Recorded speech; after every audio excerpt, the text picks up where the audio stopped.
down in D.C., and he's going to weigh in on this topic. You know, Tucker, they waited 90 minutes. They kept the press corps in the dark for 90 minutes. What are your thoughts about that?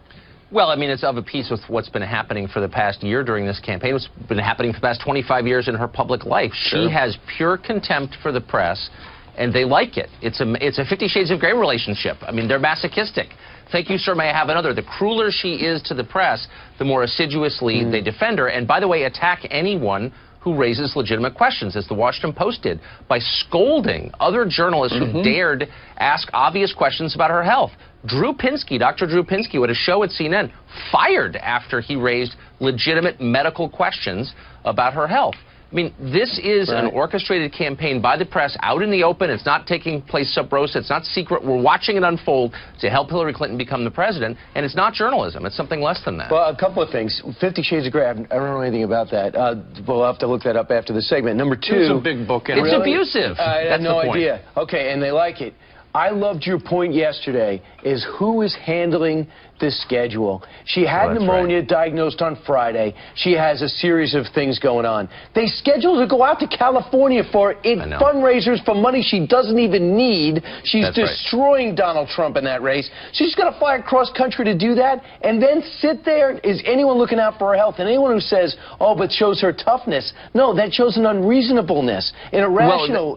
Such a good point. It's a good point. I mean, I'm hardly a Hillary voter, but I watched that tape and I cringe. I cringe for her. I feel genuine sympathy. She collapsed publicly in an event. It's a big deal. Pneumonia kills people, lots of people. And so the idea that she was campaigning at this pace, as sick as she was, suggests to me that nobody in her orbit is capable of telling her no. Clearly, she drove herself to do this, but for whatever reason. But why wouldn't an adult in the room say, you know what, you can't, if your wife or a loved one had pneumonia and was attempting to work, no, you'd say, no, of course not. That's ridiculous. No way. You know, here's the thing, Tucker. I'm sure you saw the Daily Beast quoted a law enforcement source that said that when she collapsed, Secret Service threw her in the van like a side of beef. That is the quote, like a side of beef.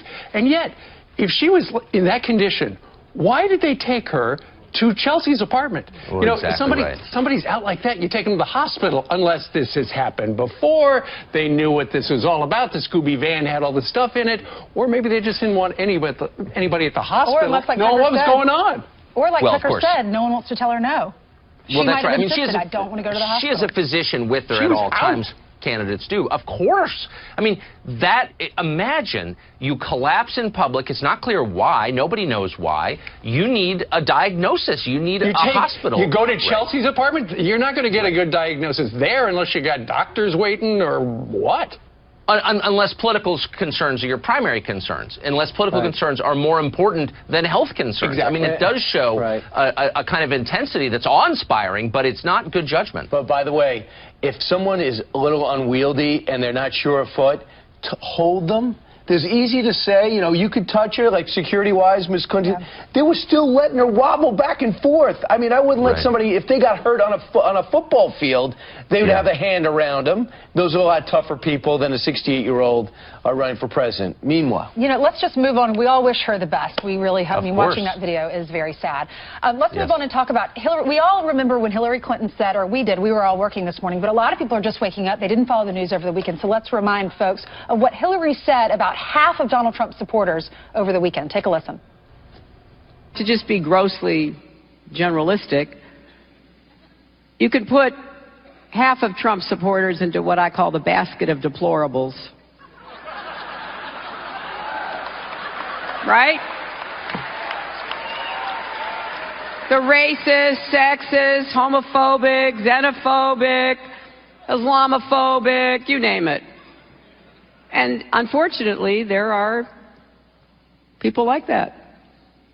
And he has lifted them up. All right, so then Tucker, she went on to say yesterday, she said, I shouldn't have said half of his supporters are like She meant all. Right. Her running mate, Tim Kaine, had this quote in the Washington Post. He says Hillary's comments in full did make clear there are a lot of Trump supporters who have concerns about the economy and other issues. If it's reported fairly that she kind of talked about both halves. What's your reaction?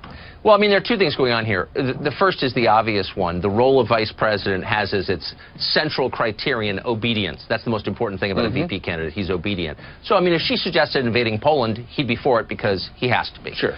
But the second point to make is her expression of contempt for the middle of the country is commonplace in the world she lives in the world he lives in, frankly, the world I live in here in Washington. This is what the elites believe as a matter of course. She just happened to be caught on tape saying it.